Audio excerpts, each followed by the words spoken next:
And so when I get to sit across from somebody who is moving through puberty and is weeping because their body's voting, and they have to contend about the reality of that, and there's grief there, and I get to be in that moment with them, and I have nothing to give them to take away that pain. It helps me appreciate the power and significance of Christ, not just his presence with us in our suffering, but the actual reality of the incarnation.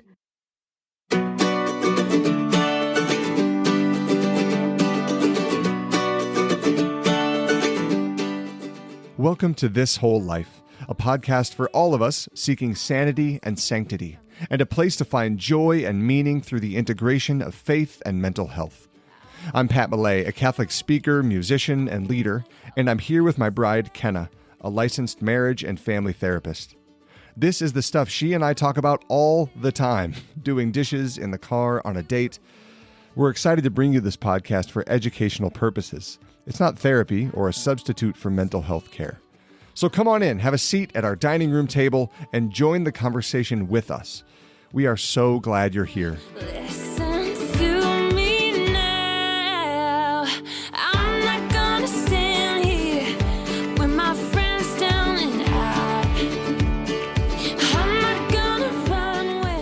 We are so grateful to Dr. Julia Sadusky for sharing not only the wisdom she's distilled from years of research and clinical practice for those experiencing distress and discordance around gender, but also from her own relationship with the Lord, her own work to integrate the Church's teachings into her experience. We know this is a complex issue and that the Church does not actually make definitive statements about how one must concretely respond.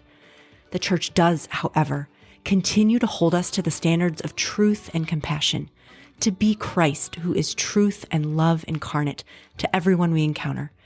Dr. Sadusky helps us in this episode consider how we might be Christ in the midst of gender and gender identity.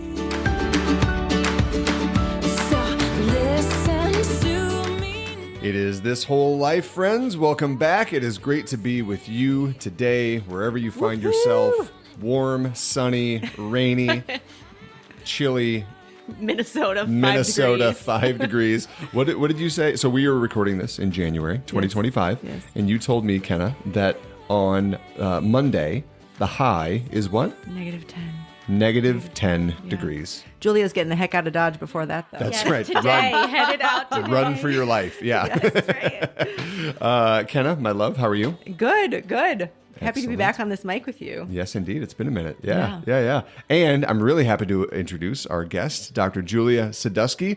Dr. Sadusky is a licensed clinical psychologist and the owner of a private practice in Littleton in Colorado, where it's not quite so cold as it is here. Correct. She's also an author, a consultant, a speaker, an adjunct professor around topics of sexual and gender development, and specializes in trauma-informed care. She got a bachelor's degree from Ave Maria University and a master's and doctorate in clinical psychology from Regent University. And she's written a number of books around human sexuality. Most recently, Start Talking to Your Kids About Sex and Talking with Your Teen About Sex.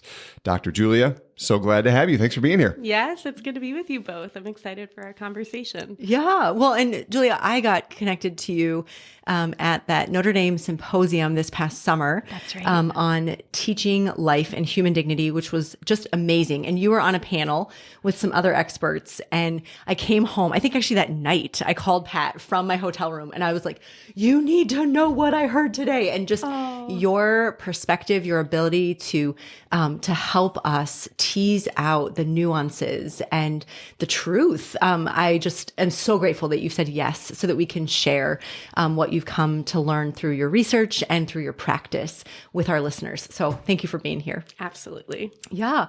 Well, Julia, one of the things that we do just to warm it up and to help everyone get to know where we've all been in life lately is sharing a high and a hard. So if you wouldn't mind going first, sharing a high and hard of life lately. Yeah. So one of the highs I would say that comes to mind is yesterday, right? I'm here in Minnesota and got the opportunity to work with NET and Y Disciple and do a recording of a training for youth ministers and just people in the church who are looking to better help, especially teens, through sexual development. So what are the things we need to be doing in youth groups to help support parents in being the primary educators of their kids? And so we did about 3 hours of training and just sitting with a group of Catholics who are faithful and really passionate about working with teens really felt rewarding to me. And then last night got to talk with parents at St. Joe's about my new books, Talking with Your Teen About Sex. And honestly, that project has been so dear to me. And so now that I get to share with people what I learned through that and hear people's reactions has been really lovely. Oh, beautiful. That's beautiful. excellent. Yeah. Oh, Any beautiful. hard in life lately? No. Do you guys have hard things happen? That's the spirit. Yeah. Yes. So a dear friend of mine passed away over the holidays, Dave Sow. He's really a light in the church, worked for the Culture Project for many years and passed away pretty suddenly at 40. And so, yeah, just been processing that. Got to go to his funeral with some dear friends and see a lot of people from the Catholic world over the years whose lives he touched. And it was really beautiful and really sad, to be grieving him so young. Yeah. And also rich to see how, a young single man lived in the world with such a vibrant heart for God and really treasured and loved people in ways that we could all learn from. That's beautiful. Yeah. Yeah. Thank you for letting us in, especially into such vulnerable parts of, your life lately. Yeah. Thank you. For my own high and hard, I would say the hard is I absolutely fall for the New Year's trap. I totally fall for the resolutions and goals. And my husband is laughing because he knows. Your choleric is showing. He knows. There it is. And so just it's not so much the I failed or anything like that. It's just this awareness of I am really quite human and quite finite. And there is only so much I can do and only so much that the Lord is really calling me to do. And so meeting those limits is very humbling, and that is hard. And so, just these weeks are the reality check of but what is God actually asking of you and might it be that a lot of those goals were very imposed and driven and not what the Holy Spirit was asking me. So that's a hard. I would say the high lately has been, Pat, you and I have had some great, challenging conversations, but great conversations of just reorienting ourselves in our values.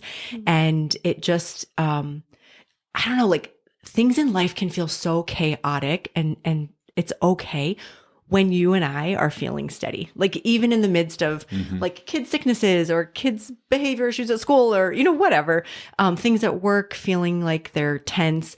If you and I are on the same page and I remember that you got me, that is just, it's such a grace and it gives me a lot of strength. So thanks for making the time for those discussions. You're lately, very welcome. Yep. My sanguine is showing when I hate those discussions, no matter what we're talking about, because they're deep and they matter, but they're really valuable, and I'm glad that we have them anyway. My hard lately, speaking of sanguinity, is that I just love Christmas, which if you have listened to this podcast, you know that because I talk about it way too much around November, December. I love Christmas, which means that January is just the crash from the high. All the joy is over. The lights are down. The food is eaten. And especially the extra bonus of January is health insurance needs to be renewed and it's tax season. And just can we do that in August, please? Why does it have to be hey, the incarnation? No, you need to figure out everything you owe the government and it needs to happen in 30 days. It is just, this time of year is a dark time of year, literally in Minnesota, but in my soul too. So just fighting against, not despair in some existential sense, but just it's hard to do the things that I have to do when it's this time of year. The high is two things under one umbrella, and the umbrella is Notre Dame. On the football side of things, Julia, we were talking about football earlier. We love Notre Dame. I love Notre Dame football way too much. And if you would have told me 3 months ago when we went to a Notre Dame game at Notre Dame Stadium, that they would be in the national title game, I would have said, that's bananas and you're dumb. That's impossible. And it has been a magical season. It was amazing. We watched the Georgia game at our house with our oldest son, and he went to bed at halftime, and it killed him to go to bed because it was late enough. So we let him stay up for the Penn State game, and we were like running around the kitchen in the living room when they kicked the game-winning field goal. And we have already made significant plans to let all of our kids stay up as late as they can handle. We'll see how they all do to watch the national championship game. They're not going to school at least right away on Tuesday morning. We'll see what time we get them to school on Tuesday. So I am just praying for a Notre Dame victory. And I get that it is all in God's will. Or we know who God's favorite is, you know? But if he could will for good to triumph over evil Just this one. on Monday night, I would really appreciate that. Yeah. So that's been just so much fun. And like, my heart is so attached to Notre Dame football, sometimes to a fault, but boy, is it a fun ride when it works out well. The other side of it is Kenna, my beautiful bride, listens to me all the time. But one specific thing she heard me say a few months ago was, I would love a Lego set just for me. And I'm not a big Lego guy, but like I watch the kids play with Legos. I enjoy doing it with them, but they're just like Godzilla. They will destroy everything 3 minutes after it was built. And that's good. That's the way they should be. But I want like something to build that I can just like zone out and focus on and do my thing. So Kenna talked to my mom, and they got me the Notre Dame Cathedral Lego set. And I just last night finished it. And it is so freaking cool, Julia. It is like really nerdy, and I get that, and that's I'm fine. a Lego person too. Okay, great. Go for it. Yeah. It's beautiful. And the whole instruction book is full of like the history of how the actual cathedral was built, all the different steps. It talks about the fire in 2019 and the restoration. It was This episode so should fun. be sponsored as I listen. It really should be by the Cathedral of Notre Dame. No, Lego. Lego. Oh, by Lego. Got it. Yes, they have Really more money. both. That's We'll true. take both, Yes. you know? And I was like, I love in a like kind of nerdy sense. I don't love a lot of history, but I love the French Revolution just because it got so absurd and so evil so fast. So I was listening to this audiobook on the French Revolution, building this Lego set. It was just like so much fun. So thank you to you, Mom, if you're listening. Thank you to you. Great job. And I'm ready for the next church that you want me to build out of Legos someday. If We you did want. look for Notre Dame Stadium, and it does not exist in Legos. So Yet. this is a plug for. But if they win the national title, boy, would that be motivation for Lego to put together a Notre Dame stadium. True story. Anyway, thank you for sharing a little bit of life with us. Appreciate it. Great to nerd out about football and Legos with you. And anytime you come back, we can be best friends and talk about football and Legos some more. That's right. But more importantly, today, we get to talk about things that matter even more than Notre Dame football, which is hard for me to imagine, but it is. We get to have a conversation around the idea of gender, both in our culture, in our church, the truth about gender, how that comes to bear on the lives of God's people.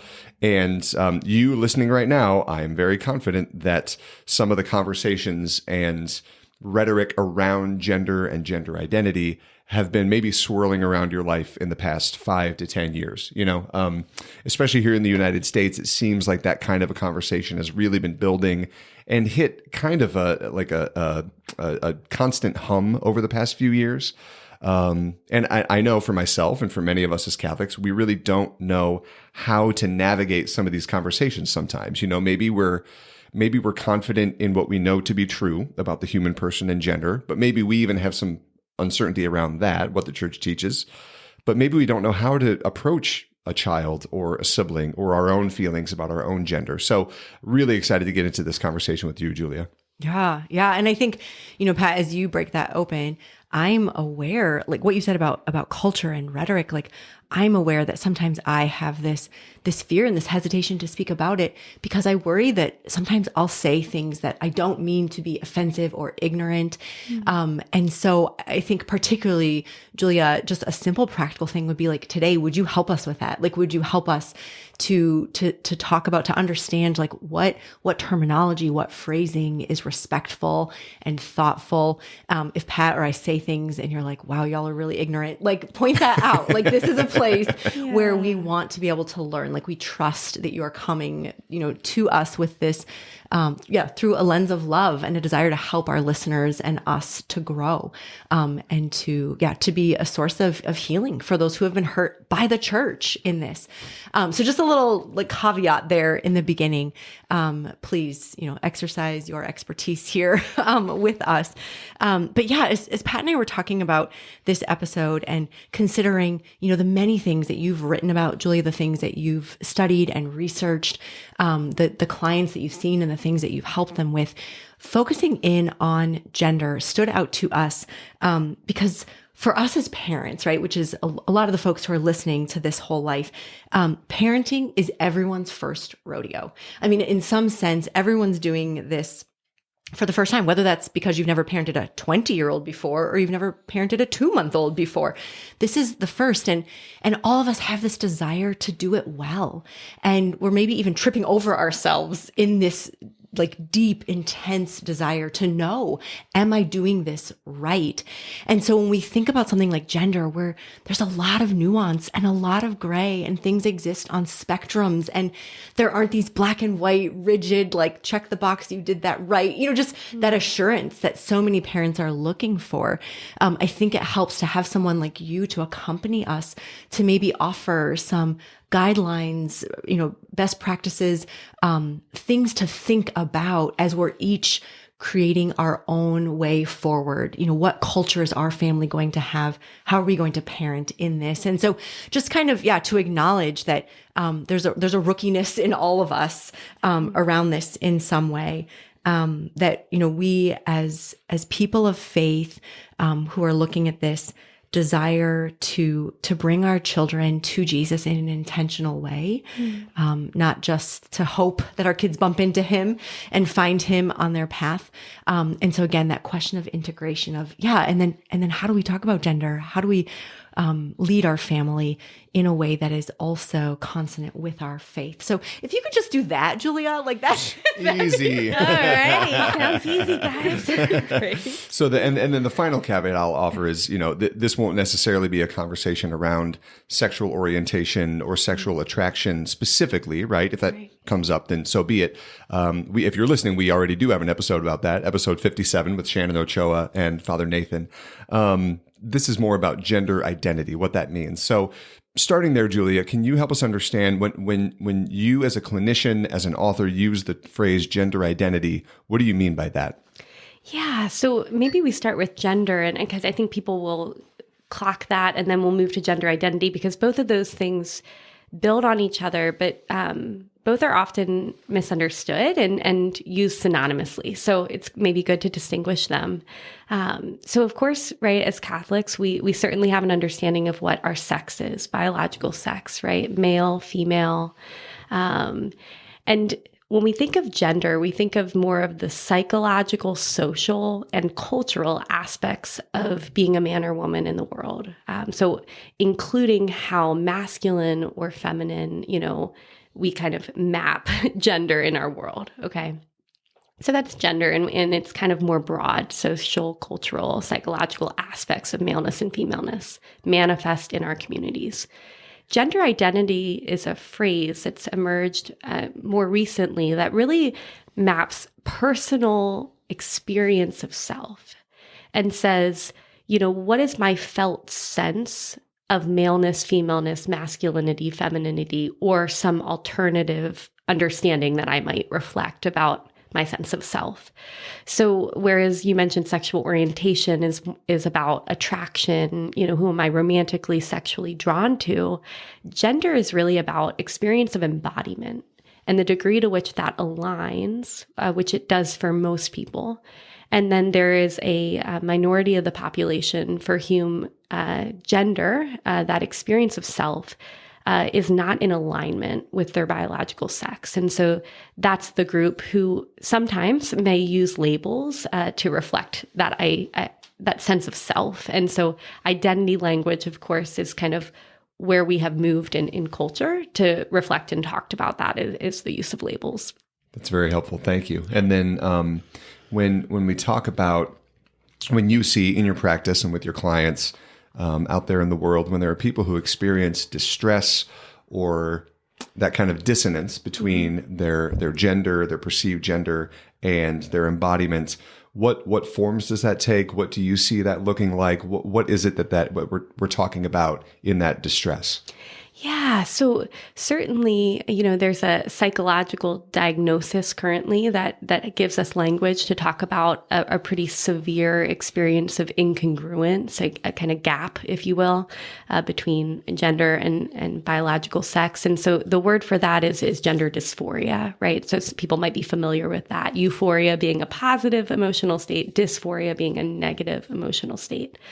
And so gender dysphoria is maybe the clinical term for a diagnosis where this is really debilitating for people's lives. So think a person who experiences such a chasm in their sense of self that going outside and going to the grocery store and being seen and experienced within their embodiment, so a female being experienced as female, is deeply distressing. So maybe they avoid going out, or they avoid mirrors because looking at the self in the mirror feels like such a reminder that I have this experience of great distress. And so people with dysphoria are really wrestling with that experience of embodiment in a profound way. My sense, interestingly, is that people with dysphoria are not questioning whether they were born their sex. The distress is about having to contend with their sex. Like I bump up against being a human who is a body everywhere I go. And that is distressing for me. And that would be the experience of dysphoria. And then as you see today, certainly more people numerically are asking questions around who am I as a gendered person? And there's an expanding and emerging landscape of language for that. And so not always synonymous with experiences of distress, though. And this can be very confusing, I think, for parents is, is my child suffering with dysphoria? Is my child simply adopting different categories to talk about their experience?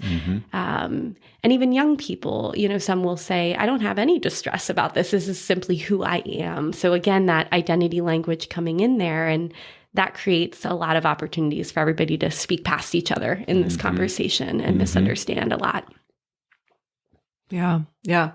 Well, I appreciate, helping us get on the same page and at least for this hour, being able to use terminology and know what we're talking about here. I'm wondering, even just take a step back to like, how did you get into this work, right? As a Catholic woman, what drew you into this intersection of psychology, gender, and the faith? Because you do see clients who are interested in bringing their faith into the conversation. And you, as I've experienced you, like you remain faithful to the church in what you're sharing. So just, give us a little backstory there. Yeah. So it would not be an obvious place for me to end up, to be honest. I am a recovering people pleaser, and I am very comfortable being on the peripheral of tension and tense conversation. And so to be in a space that has become so, I think, tense in our culture would not have been something I would have chosen for myself, to be honest with you. And I didn't expect to go here. So I went to Ave Maria University for undergrad. I studied theology of the body there, and that was really impactful for me. And right as I was studying that, I had people dear to me who shared with me about same-sex sexuality, so that they were navigating sexual orientation and faith. And I remember hearing about their journeys and just being aware that I hadn't had to ask the questions they had to ask at puberty, like, am I going to hell by virtue of my same-sex attraction? And so I really reflected through Catholic teaching in light of their experiences. And that was the start of my real passion and curiosity for the intersection of faith and sexual orientation. So when I went to Regent for my doctorate, I studied under Mark Yarhouse, a Protestant psychologist who specializes in sexual orientation and gender and the intersection of those with Christian faith. And so when I got to Regent, it was 2014. And you may remember at that time, that was when Caitlyn Jenner came out. And that was a really real cultural moment, actually, for our country. And Mark had written a book that same year, not knowing that was going to happen, called Understanding Gender Dysphoria. So as part of my research team, we had to read that book. And I was also doing youth ministry at the time. And so I was people were hearing that I understood sexual orientation and that research. And so before I knew it, I was getting questions in youth group about gender. And I remember the time where I said, I know nothing about that. I said, I'm just learning. I'm just reading a book right now about that. But my second year, I was supervised by Mark Yarhouse, and people wanted to be seen by his supervisee around gender. And so suddenly half of my caseload is people navigating gender identity and faith. And I became very aware very quickly that most clinicians have one or two clients in their career with this experience. And so, to be honest, it started to feel like an act of stewardship on my part that I had all of this understanding. But I often say too, as I reflect back on that time, that I think God just expanded my heart. I had such a care and love for sexual minorities. And then I was sitting across from Christian families navigating the gender terrain. And I just saw that there was a lot of needs not being met within our communities for people navigating this. So that really started the journey of speaking more and writing and working with families in gender. I remember kind of being told in grad school as well that your specialty will find you. You don't need to chase it down and figure it out, right? Yes, that's been my experience for sure. That's great. And I can imagine for our good listeners out there, that by and large, certainly there are people listening who I'm sure have had a sense of distress in their own life with regard to their gender, their biological sex, and maybe this chasm that you talked about between those two. But generally speaking, in terms of numbers at least, I would imagine most folks who will hear these words will fall into maybe one of two categories, kind of broadly stated. I would imagine that there are a lot of folks who have a personal relationship with someone who has these kinds of questions, wrestling, uncertainty. Maybe a parent has a child who seems to be expressing interests or activities that are not gender conforming, so to speak, in 21st century American terms. Maybe there's a family member that is expressing or living in a way that doesn't match their biological sex, and they're wondering how to navigate holidays, things like that. So maybe there's a real personal connection. And at minimum, I would imagine that many folks have fall in this second category, which is, even if I don't know somebody personally, we certainly come across these conversations. We come across personal interactions with maybe a cashier who seems to be presenting in a way that's not in match with their biological sex. So maybe keeping that first category in mind, first of all, if there's someone in my life that has this experience, has these questions, maybe specifically as a parent, what thoughts would you have for a parent to meet their child in that space, in the space around being able to raise questions, to explore gender issues, to really wrestle with these things? What kind of suggestions might you offer to parents with their own kids? Yeah, the first thing that comes to mind is for the parent. I think there's so much attunement to the young person, and appropriately so. I mean, there's vulnerabilities there, there's challenges there. But for the parents, what I hear a lot of times is they did not expect to be having these conversations at all. Yeah. And so there can be a lot of shock. There can be a lot of self-blame, a lot of looking in the rearview mirror and saying, what have I done to cause this? And so for parents listening, right, who may be experiencing that, the first thing to do is, who can you talk to about that?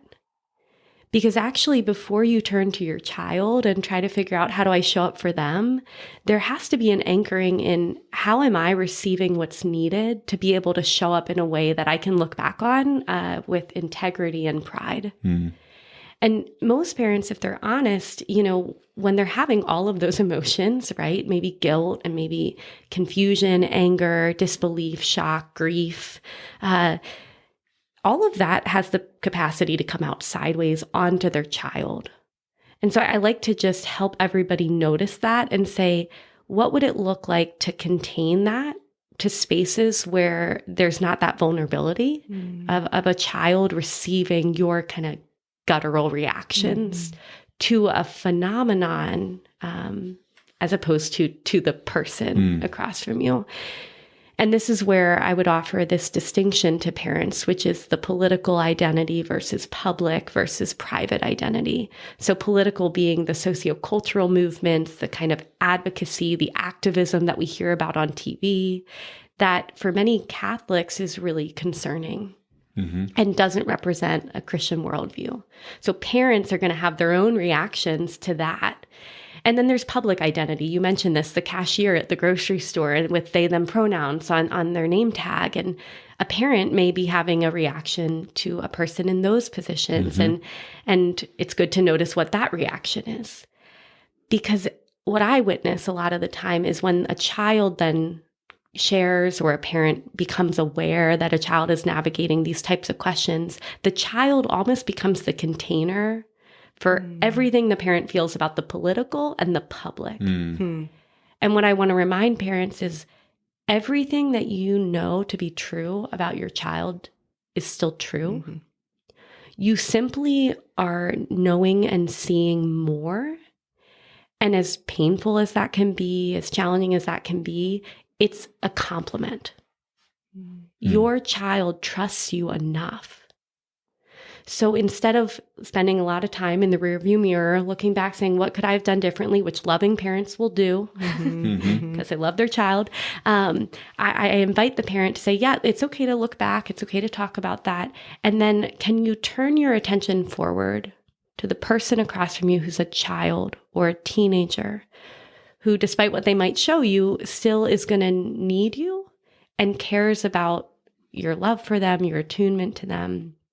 And then you get to have, meaningful conversations about how do we relate to our child. But I think even just to start and say, parents, this is hard. And who do you have to talk to? And how aware are you of your gut reactions? Because what you show on your face to your child says more to them than what you say with your words when they share about this experience. I mean, and what you're saying, Julia, is so challenging because you're reminding us parents, like, we have our own stuff to grapple with.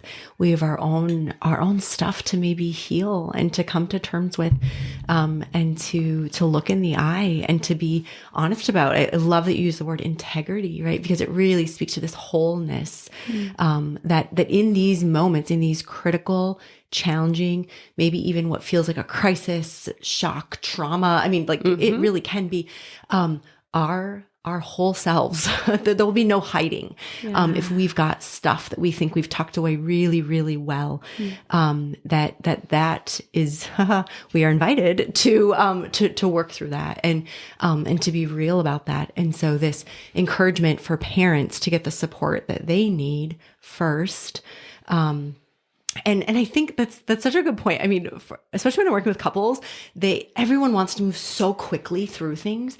And I'm like, I know it feels like the worst thing I could ask of you to like slow it down right now. Yes. But I promise you, if you can, we talk about the space between stimulus and response. Like if you can just widen that space and feel as confident as one can in an unknown situation that the choices you made, the decisions you moved forward with, like are consonant with who you feel called to be, you'll be able to live with so much more peace in the midst of what maybe feels like a really difficult, painful circumstance. Yeah, for sure. No, I appreciate that. I guess to kind of further that, thinking about, this first category of, parents who are grappling with this within their own home. What on the spectrum of like flexible to rigid, Julia, like how do we healthily support our children's exploration that can be like very developmentally normal, like, and necessary? Yes. And I think for some folks, it's like, oh gosh, but am I encouraging something? Am I planting seeds of ideas that are unhelpful? I don't know. Yeah. Share a bit about, some best practices for us there. Yeah. So parents of young kids especially are going to be really sensitive today to gender nonconformity. There's been such a focus on that, I think, socioculturally. And so just as you said, parents are worried about, am I going to contribute to identity confusion or conflict by what I do or don't do in this space. And so let's say I've got a 3-year-old boy who is exploring play and likes Barbies and likes to wear high heels. And maybe I come in one day and that child has mom's bra on, and parents are going to be really prone to a really strong reaction out of fear in that moment, which on their face may show up as anger or disgust or a lot of things that they may look back on and say, ooh, I don't love that. I don't love that I showed up in that way. And so I think we want to recognize a little bit about gender identity development there for parents, that for starters, 3 to 5 is where gender identity starts to show up in kids. And any parent can relate to this. Your kid becomes aware of themselves as a boy or a girl right around 3 to 5. That's normal. That's what we expect. And for kids with gender distress, what they say at that age, almost without being aware that it would be different than most people, is a boy might say, I'm a girl. Or when am I going to be a girl? Or mom, when am I going to have babies like you? And the mom's maybe at first like, oh, that's funny. You're not going to be a mom like me. But when it persists, it can be really concerning to that Catholic mom, right? Or that Catholic dad. And same thing, the other way as well, is a young girl who's kind of asserting, oh, Dad, when am I going to have a penis like you? I mean, that can be really anchored in biology that they're kind of bumping up against. And so a lot of parents, again, will blame themselves. And a lot of parents say, what do we do? If the boy likes Barbies, do we hide all the Barbies? Is that what we do? And what we've seen from research is that many of those kids with that early experience of gender incongruence, as they move through puberty, will find that puberty is solidifying for them of their biological sex and connection to it if you do nothing. So don't course correct and try to say no Barbies for you. Mm-hmm. But also you're not saying, oh, by virtue of you liking Barbies, 5-year-old Joey, we're going to change your name. We're going to change your pronouns. We're going to kind of move down that trajectory now. So helping parents, as you said, create a space where there's some scaffolding. What I talk about in one of my books is parental scaffolding. So you're building enough of a foundation around a child where that they can explore gender, that if they're a boy, they can play with Barbies, because actually they're not more or less of a boy by virtue of liking Barbies. Mm-hmm. It's the beautiful thing about our understanding of anthropology, right? Is I'm a girl by virtue of being born female. I'm a boy by virtue of being born male, and that's the anchor. And so interests, preferences, all of these things, there's a lot of latitude there. And so parents may set some types of frameworks as far as, maybe our kids, when they go to church, they don't get to bring dolls to church. So nobody's doing that. No, not my son, not my daughter. Nobody's bringing dolls to church. And that's a way that parents can protect young kids from bullying and being targeted, since we know gender nonconformity is something that can get targeted by other kids. Mm-hmm. And so actually a lot of the desire to set constraints for parents at the end of the day is protectiveness. I want to protect my child. And I hear this from dads especially, that they know what it was like to be the boy in the locker room who didn't fit maybe the mold of that hypermasculinity. So they're trying to almost work it out of their young child to ironically protect them. So once dads can see that and notice that, I talk with dads about, so let's talk about the conversation you can have with your boy about expecting that those moments will happen. And here's what you do about that as a young man. Here's how you respond to that. Here's who you reach out to for help with that. So we can protect our kids without creating very narrow boxes around gender and norms in a way that doesn't serve the child's gender identity and really just becomes a bit of a runaway train that ends up leading to a child taking a lot of that in a hidden way. And maybe the boy gets that mom and dad don't like him playing with Barbies, so he steals Barbies from the neighbor girls and he's hiding them in his room. And so the secrecy can really be a runaway train in these cases where parents try to course correct in a way that doesn't actually work. I remember your doctor, Kenna, the doctor who delivered many of our babies, talking to you about this years ago, just kind of unrelated, more like on a cultural level, possibly a little bit. But the irony of that rigidity in terms of gender conformity showing up on both sides of the social political spectrum, right? That people who are more quote unquote conservative might see their boy playing with dolls and say, that's not what boys do. Correct. Boys play with trucks. So you get over there and you pick up a truck, right? And there's that sense of rigidity, maybe a little bit of shame built into that. And just maybe, like you said, a lot of baggage possibly about their own past, things like that. But ironically, on the other side, in the more quote unquote liberal parts of the political discourse, there tends to be that exact same rigidity that when a boy is playing with dolls, because dolls are a feminine thing, ipso facto, we have to move them in the trajectory that you were talking about with pronouns and hormone blockers and surgery at the limit, things like that, that in the middle, there's this much healthier space that sees the beauty of a man who can be nurturing and caretaking, and that's a masculine trait as well. And the strength of femininity and how that can be expressed in building things and fixing things and seeing the beauty of that, allowing the space for that to grow and flourish even at a young age seems really, really healthy, I think. That's exactly right. And I think many parents across the political spectrum are not eager to move down the trajectory of transition. They really, some of the parents I see and some parents that I don't see but hear from really are concerned about pushing a kid down a trajectory prematurely. So the political discourse is exactly what you described. And then these cases of dysphoria or incongruence get lost in the sauce there because these young kids, while they may show many signs of gender nonconformity, the crux of the dysphoria is very physiological. It's my body doesn't seem to map with who I expect to see when I look in the mirror. And so genitalia becomes a source of great distress in those cases. And so I think a lot of parents, maybe even listening, think, so if we just create a lot of wide boxes, won't that just solve the gender dysphoria problem?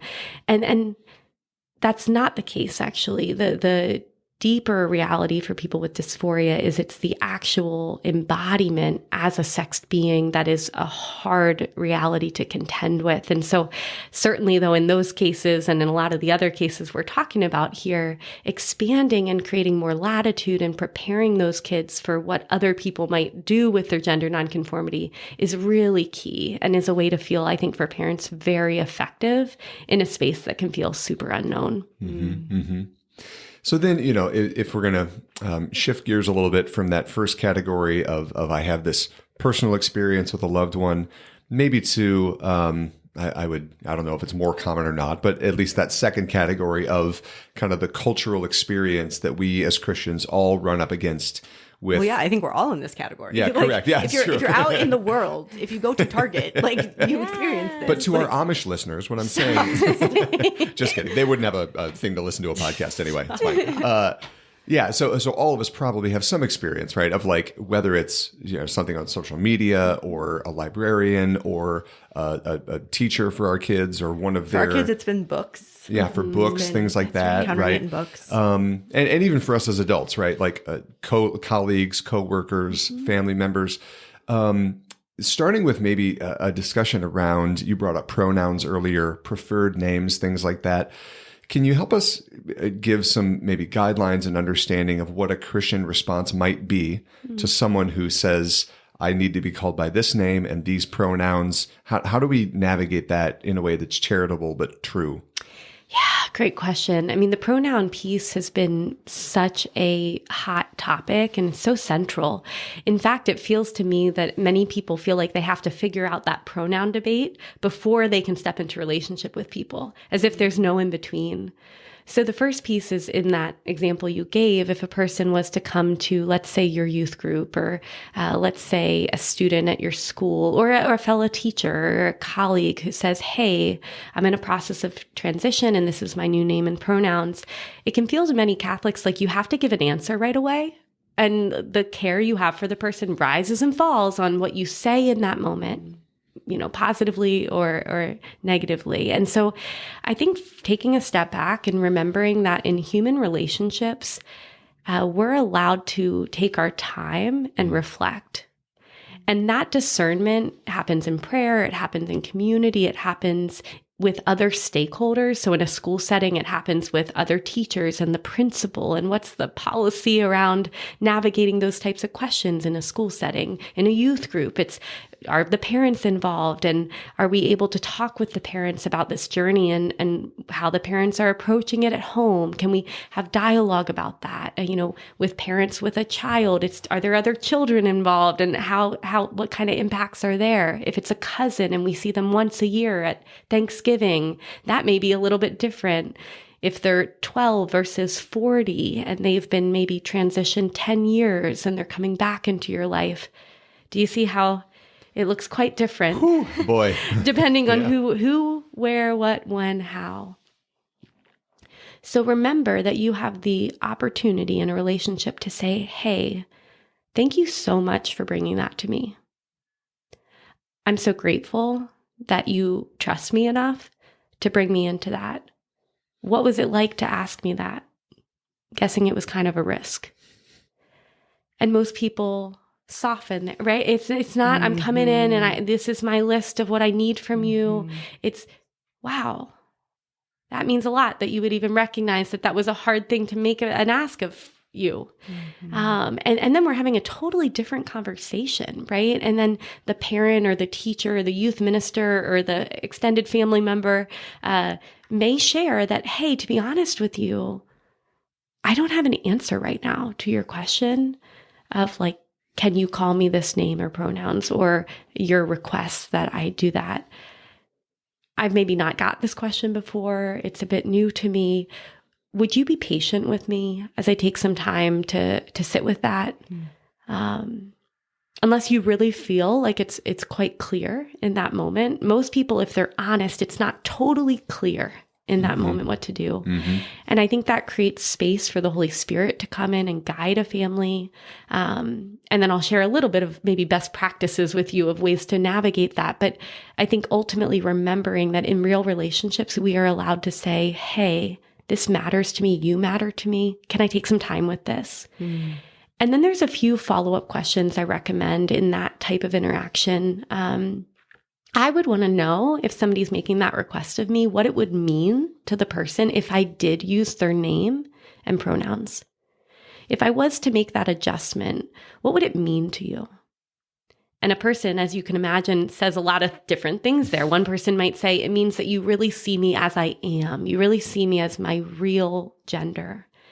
Another person may say, I know that you don't agree with me in our understandings of gender, but it means that you're mirroring back the way I understand myself today, and that's helpful. Another person may say, you know what it does? It just keeps the focus away from gender when we're talking, because I'm not reminded constantly that when I hear my name, it's hard for me. So that's what it would mean. And you can imagine that as a Catholic, you might have an ability to do different things based on circumstance, depending on what it's signaling and meaning to that person. And then the other question is, what would it mean not to use your name and pronouns? I would want to know that as well, right? Yeah. So there's that piece of it. And then ultimately, as far as best practices with youth, I think what I'm understanding from the current research is it does seem that a social transition today is impacting the trajectory of gender development. So if somebody's 13 and everybody changes name and pronouns all at once, that's probably going to consolidate a gender identity in the direction that they've adopted that name and pronouns. And so just being aware with minors, number one, parental involvement. What are parents doing in the home? How are we navigating that? Talking with parents about that. For the parents, how do we navigate that with younger siblings? There's a lot of stakeholders there. Schools are figuring this out. And there are alternative options, right? It's number one, pronouns don't come up unless we're talking about somebody. Sure. I mean, it comes up in prayer. If you're in youth group and you're praying for somebody, God, please bless blank, right? So, and so being able to be aware that sometimes nicknames can be helpful. Sometimes an adjustment to a name can be a nickname that's a bit more neutral that works, or a kind of childhood name, a pet name that grew in the family can be helpful. Avoiding pronouns is a way to kind of say, hey, I hear you that this is hard to hear. And so I'm going to avoid pronouns. And I might not be perfect at that, but I'm going to do that because I hear you that that's painful to hear your pronouns in this season of life. And then I think with adults who have transitioned, what ends up happening is when other adults try to refuse to use the name and pronouns they're going by in arguably every setting, and it ends up coming across as unintentionally antagonistic, actually. And for what it's worth, I've not witnessed anybody with dysphoria who, by virtue of hearing their birth name and pronouns, has been able to accept their sexual identity. Like that's actually not the mechanism for how that would happen. And so the hope, I think, in saying a person's birth name and pronouns is I'm somehow helping reflect the truth of who they are, and that's going to be helpful to them, both psychologically and spiritually. And how I see that play out is it functions as more of an adversarial dynamic, because there's another truth here, the truth of it really is hard to hear my name. It really is hard to hear my pronouns. That's not something I'm just saying. That's hard. It causes psychological pain for some people. And so I think just, again, if I can make it even more complicated than it already was, just mapping that, I think, is helpful. That's really helpful. Well, and I love what you're saying, that antagonism. That's what I heard in those beginning questions that you asked about. Can we slow this down? Can I ask you some questions? Is, Julia, you're really helping us to move from a place of conflict and being me against you to like, how can I come alongside you? How can I understand you? How can I express my love for you by wanting to know you, even if it's hard for me to hear your answers or to understand what you're saying, because it's so different from my experience.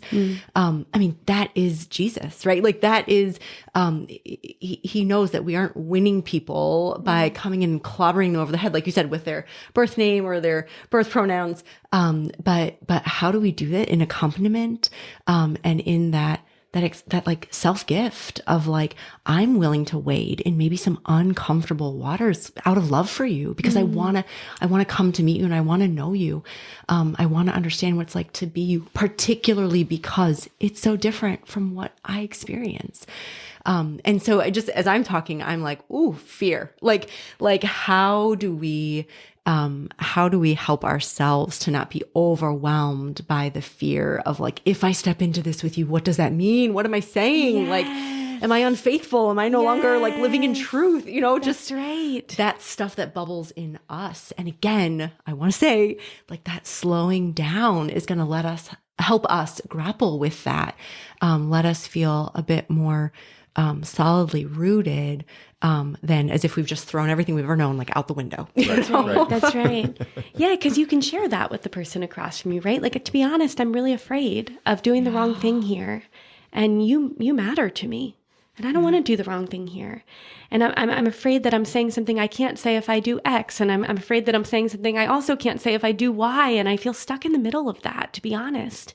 And I think many people fear that stepping into the experience of another person is synonymous with losing convictions. And what I've been struck by again and again as a psychologist, because I've had those fears myself, is that actually when our convictions are anchored in reality, they're not so fragile that experience threatens them. So I can sit across from somebody, I can wade through those messy waters. I may come to the very same conclusion I would have come to without the reflection, by the way, which is maybe for some listeners, they say, I can't use somebody's different pronouns, let's say. I'm just not able to do that. I can assure you that the quality of your relationship with the person across from you is going to be miraculously improved by you demonstrating the level of charity that says, I want to reflect on this with you. And then when you come back and say, I've sat with this, and just where I'm at today is I'm not in a position to make those adjustments. What can I do? Maybe I'm willing to avoid pronouns. Maybe I'm willing to kind of say a nickname. Maybe I'm willing to not say names and just say you when I talk to you, because I will look you in the eye, and that's how we'll know. And actually most people are really ready to receive that when they can tell it's coming from a place of love. A lot of times we say, I love you, but you know what that's like, yes, right? It's a different thing. It's a different thing to feel it. Like I know you love me because I can see it when you look at me. That's what Christ helps us to do. Well, and I'm going to just pull on something that I received, actually some text messages last night, Julia, after your presentation, of some friends who were like, oh my gosh, you must have Julia speak about this on the podcast. So it felt like you were kind of hinting at too, position and posture. Can you say a bit about that? Because I think that is just beautiful and new news, a new way of speaking about this in Catholic circles. Yeah, so it actually, we're borrowing it from Protestant dear friends of mine. Bill Henson and Posture Shift is a Protestant organization that works at the intersection of faith, sexuality, gender, and really actually tries to help prevent homelessness in young people navigating the questions we're talking about today. So a Christian organization, and Bill developed this idea that there's a distinction we can find between position and posture. And in our culture today, many of us are taught that if you have certain positions, then you inevitably have a rigid posture. So an example of this might be a Christian having a traditional understanding of Christian marriage. So marriage is between one man and one woman for life, right? To be fruitful and faithful and unitive and procreative. And the idea in our culture more broadly might be that if you have that conviction, that position on marriage, your posture towards people who are exploring sexual orientation questions, wrestling with, can I be married to somebody of the same sex? A family member who is in a gay relationship, that somehow your posture towards that person will inevitably be very rigid and very tight. And so you almost show by your posture that you're unable to be in relationship with them, if that makes sense. And so your position hinders your ability to love, might be the narrative. I often remind people that, we ask the question, can you love somebody and disagree? And you might ask any married couple that question. And they will tell you, yes. In fact, once we stop disagreeing, we might be lacking in love, right? Is it weird to tell you that we've never disagreed ever? I was going to ask that. You don't seem like the type. Yeah. I'm not opinionated at all. Sorry, I mean, in this interview, we have not disagreed. That's right. Not yet. So we'll see. Right. Yeah. So it's one of those things that I think we know in our bones that we can love one another and see things differently. But if we're honest as humans, we're not good at that. And actually, as Christians, what I want to say to fellow Christians and especially Catholic listeners is, by virtue of being Catholic, I don't actually find that we're any better at that. That we sometimes, out of our position, can have a very rigid posture. And so the question becomes, what does it look like to anchor in conviction and have a position on human anthropology, right? What it is to be a person, and what the path for thriving is. And out of that position, because it's not fragile, because it's not changing, because nothing under the sun is new, right? That I can sit across from people and my posture be very open and receptive and curious and clear that, hey, I really do believe certain things about the person. And maybe in some cases, not all, but in some cases, you might see it differently. And that I can actually hold that out and name that as calmly as I just said it to you, that, yeah, it does sound like we actually see that differently. I want to know more about where you're at. Can I share more about where I'm coming from there? And your position is no longer a stumbling block to a relationship. It's actually the mechanism for an honest, open, mature relationship. And I work with many people who identify as transgender or in that kind of community of gender minorities who themselves are people of faith. I work with some who are not, but have people they love who are. And I see a lot of maturity in people in those spaces who would love to be in a room with people, even people who see it differently. But the charity with which we disagree is the thing that I think we need the Holy Spirit for, and the grace of God to help us with. Yeah.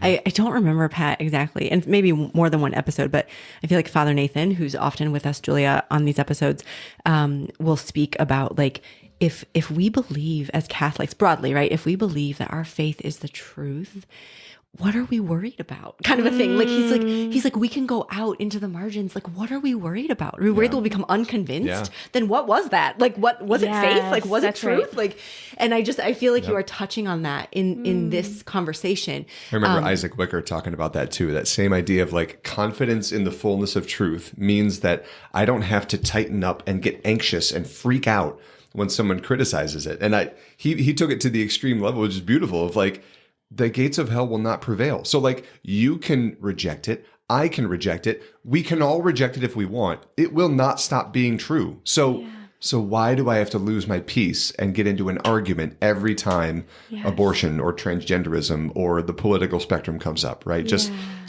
But it doesn't mean denying the truth either, right? Like holding the position, but having this open posture is just it's a beautiful approach. Mm-hmm. This is kind of a niche question, but we did ask some folks in our community of like, do you have questions for Julia? Are there things that we could have her speak to? And I think this is something I hear often in my office, which is boundaries around like requests of family members. Like, so a simple one would be like, your clothing in this family wedding photo. Yeah. Like, what would you say to that? Like, how would you speak to a client who's maybe coming to you and saying like, I've got this cousin and I want him to dress in his, biological sex clothes that would be socially, culturally accepted. Yeah. How do we talk about this? I'm sure we need to blow that question more open. You're okay. That's right. Yeah. So that is a common question. Like people come in my office too, and they'll say, but when do I get to set my boundaries? And what about me is kind of what that sounds like, right? What about me? And I get that, right? That people want to be able to have a seat at the table, I think is part of that. People want to be able to assert, I think, their own sense of conviction. And then it's maybe a point of, again, slowing down and asking the person, like, if you imagine that wedding picture on your wall for the next 20 years, and that person dresses in the way they dress in their daily life. They show up and they're in the picture. What is it about that really concerns you? And what are you hoping for? If they're presenting as, maybe more masculine presenting if they're male, or more feminine presenting if they're female, like what's that doing for you? That's a different way of thinking about it, right? Because there's some type of attachment there that feels at risk. And maybe it's the image they had of that picture. Maybe it's who's going to see it when they walk into their house and what they're going to think about their family. There's a lot of kind of imagining that can happen and projection that can happen on a simple exchange like that. And what I offer to people is you can do this a lot of different ways. I mean, you can hold your ground and you can say everybody in that picture who's male is going to wear a tux, and everybody in that picture who's female is going to, and gently, I would say, at what cost? And is that cost worth it? Because there are costs in any direction. If you let them wear something different, you have to look at that for the next 20 years. So what would that be like? What costs are there if you kind of say, nope, you gotta do this. And is it worth it to you? And if it is, tell me about that, right? And if it isn't, what's coming up there? But then I like to offer the fact that people with dysphoria, when you ask them, people of faith especially, what's the number one coping skill that helps you manage it? It may surprise you. It's not name and pronouns. It's not medical transition. You know what they say? My family believes me that it's hard. Somebody shared with me, when I go to weddings, born female, nobody expects me to wear a dress. And if I wake up that day and just the thought of going to the wedding with dysphoria and seeing all these women in dresses and me being in, something more androgynous or neutral is going to make me feel like I don't belong and alienated and really panicked. I can text my family and say, I'm going to watch it. Can you FaceTime me in? I just can't go today. That compassion and knowing and believing that it's really difficult helps. And so is there a way to do that? And to get the family picture and to move forward as a family with people who are navigating these pieces being in the picture. What does that look like?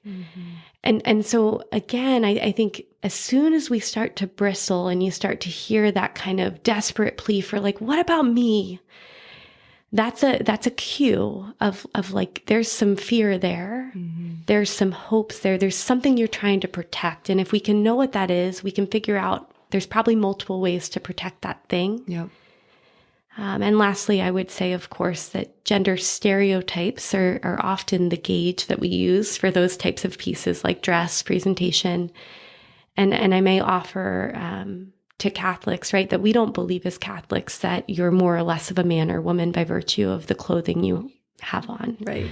So again, God is not so fragile. The human body is not marred in that. The human body is what it is, no matter how we clothe it. And so being able to remember that if that person was to come and be gender nonconforming in their dress, that actually doesn't do anything to the reality of embodiment in any way. Well, as I listen to you and you talk about like, okay, what is that Me Too, that fear, the hope, the word that came to my mind was grief. What grief might I encounter if I look at that photo and like you said, like, and my family isn't quite what I thought it was going to be, or it doesn't look, it's, that photo is a reminder of the pain, of the suffering. And so, so many things come back to grief for me because I think it holds so many emotions. It gives us permission to have so many emotions and to acknowledge that so much in life is a process of letting go of our expectations and receiving what God actually has planned for reasons that we do not know here on earth. But to accept his will, and to continue showing up in that charity, in that hope, in the midst of a life that we wouldn't have written it this way. And that's tough, but that is what it means to be faithful. Yes. Otherwise we're fickle. We're like, I don't like your plan. Like I'm out, Yes, that's right. That's tough. That's right. Oh man. I have like 75 questions. Do we have more time? No. No. Is that look is No. like we are out of time. I want to talk about this for 4 hours. Apparently, Julia has a flight to catch. Otherwise, she'll be here when it's negative 10. All right. So, Well, she comes to Minnesota often, we heard. So another episode in the future. Right. Maybe I want to end with this. Julia, I imagine that your work is intense, and that you wouldn't do this, being, as you said, in this place that you wouldn't have chosen, in the intersection of something that can be so hostile and tense around gender and faith, psychology, if it didn't also bring hope and joy. And so I wonder if you would conclude with a story that does carry that sense of hope and joy, even in the midst of the complexity and the mystery of the human person. Yeah, thank you for that question. Life is hard, and it's not uniquely hard for each of us, and yet it is particularly hard in nuanced ways for each of us. And to be honest with you, when I got into this work, I think as a person for whom this isn't my story, I often ask the question, why am I doing this? Why am I doing, like, I could specialize in eating disorders and that be that, or mild depression and anxiety. But it does take me back to the experiences of people I love whose faces I can picture right now who have enduring dysphoria. And in the same way that I didn't choose to step into this work, they sure as heck didn't choose to have dysphoria. And they found themselves with this intense distress, and they have to kind of decide, do I keep going? And so actually, I think it's an opportunity for me in my work, in my life, in my relationship with Christ to be stretched in my own compassion. I want to be a person of compassion, which means to suffer with. Mm-hmm. And sometimes that hypothetically sounds a lot better and a lot worse than it actually is. Mm.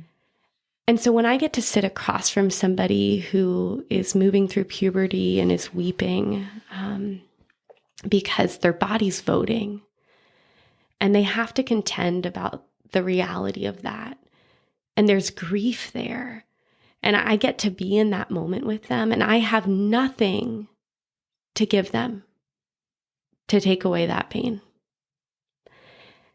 But I'm there.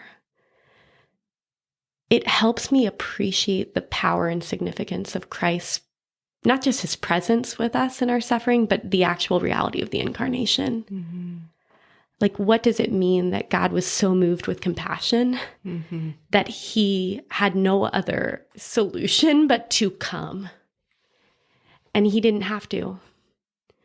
And he did it anyway, because he loves us, and he particularly loves with the love that is unlike anything we've ever known, the person across from me navigating gender distress. And so just stepping into these spaces, it hasn't led me to lose conviction. It hasn't led me to, be maybe wayward in ways that it depends on who you ask, but I haven't found it to be that, but it has helped me know the compassion and love of Christ for me in the spaces where he doesn't take away enduring suffering in me. And it helps me be a tangible presence of him to people, some of whom don't know him personally yet. Mm-hmm. Yeah. Well, thank you. Amen, sister. That. Yeah, no kidding. Beautiful. Yeah. Thank you for being that agent of incarnation and healing, and in your clients and loved ones and people who get to read your books and hear you speak. And it's just a great gift that you're offering to the church and to the world these days. What's wrapping up with the challenge by choice? What's something that you might propose to people as kind of a next step in this journey of a fuller understanding of how to navigate these questions? Yeah. So for parents listening, maybe a parent of young children, something I like to offer is maybe take to prayer, imagining that one of your children one day shares with you this experience, and invite the Holy Spirit into that moment to guide you towards what are the ways I can be you, God, to my child.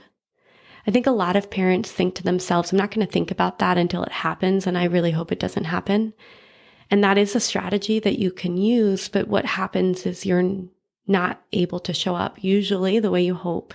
So if we can even imagine, what would that be like? What would that feel like? And bring that to Christ. And again, let him speak into that to prepare you already for unexpected things. Because if it's not distress about gender, there will be unexpected things in parenting. So that's one thing I would offer. And then maybe you're not a parent and you're more listening because you could imagine this coming up in other contexts. Pick the context and this maybe specific scenario, maybe one of the ones we spoke about, maybe one of the ones we didn't, that would be harder for you. And same thing, take that to prayer, maybe take it to community, to other people. Hey, how would you handle this if a colleague came out to you in this way? And let's use the gift of our faith, right, to help us show up in the way that God is asking us to show up exactly where we are. It's perfect. What a great project, great encouragement, great first step for folks. Thanks for that. Yeah. True integration. Totally. So Julia, I'm wondering, how can listeners receive from your scholarship, from clinical care? How can they connect with you? How can they learn more? Yeah, so my website is my first and last name.com. So I'm sure we can put that in the show notes. Absolutely. That's the best way to keep track of new projects, new resources. I do have an Instagram page. That's probably the most widely used way that I connect with people and just tell them about upcoming, speaking engagements, writing, webinars, those kinds of things.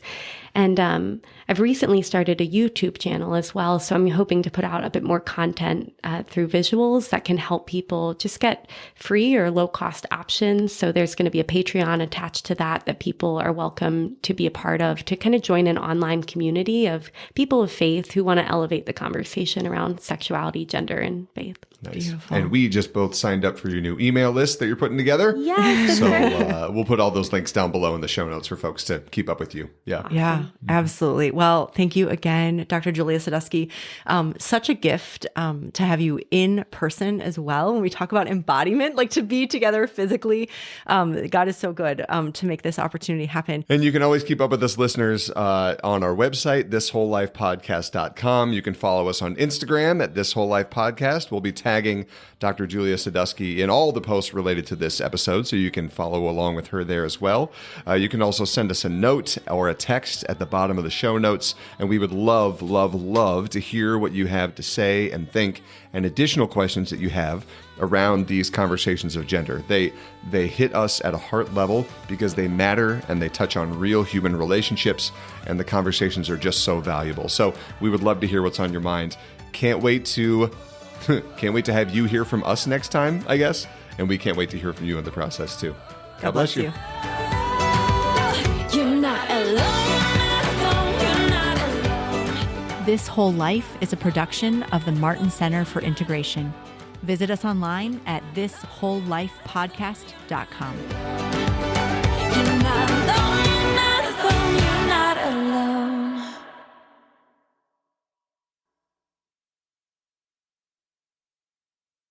I look and I go, what are those? As they're coming and the people look around and they're like, get up and run to the tree line. And so we all get up and they just turn to follow us and they're just running at us. We hide. We hop over trees that are laying down and we hide behind them because apparently with moose, they're so dumb that they literally, once you get behind trees, they think you went away. So they just stop. So they did. They just were running. They were probably 5 feet from the trees. They just stopped, looked around, and then trotted across the field and went away. And there's all these hikers watching the whole thing. And we're like, oh my God. So you just have to be smarter than the moose. Like, that's all you have to be, which is just not...